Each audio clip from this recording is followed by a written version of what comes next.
നമ്മൾ നേരത്തെ പറഞ്ഞ പോലെ തന്നെയാണ് കാര്യങ്ങൾ നടന്നുകൊണ്ടിരിക്കുന്നത്. അതായത് ജയിൽ നോമിനേഷനിലേക്ക് തിരഞ്ഞെടുക്കപ്പെട്ട 4 പേരെ വെച്ച് ബിഗ് ബോസ് ഒരു ടാസ്ക് നടത്തുകയാണ്. അതായത് രണ്ട് പേർ ചേർന്ന് ഒരു ഗ്രൂപ്പ് ഉണ്ടാക്കുക.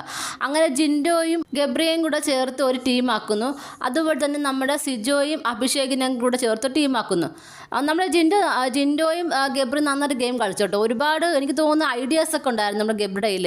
അതനുസരിച്ച് നമ്മുടെ ജിൻഡോ ഗെയിം കളിക്കുകയും ചെയ്തു. അപ്പോൾ അതുകൊണ്ട് തന്നെ ആ ഒരു ടീം ജയിച്ചു.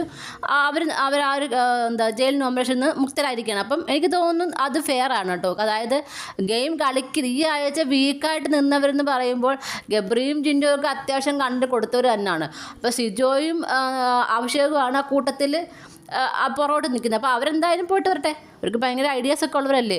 ജയിലിലൊക്കെ കിടന്ന് നന്നായിട്ട് തല പുകഞ്ഞ് ആലോചിച്ച് ഒരുപാട് ഗെയിമൊക്കെ വരട്ടെ അല്ലേ. എപ്പോഴും ഇങ്ങനെ കൊണ്ട് പറഞ്ഞ് മാത്രമല്ലല്ലോ. അതുകൊണ്ട് ചിന്തിച്ച് ഗെയിമിലും കൂടെ ഒക്കെ ഇറങ്ങാനുള്ള അവസരമായിട്ട് ഇത് വരട്ടെ അല്ലേ.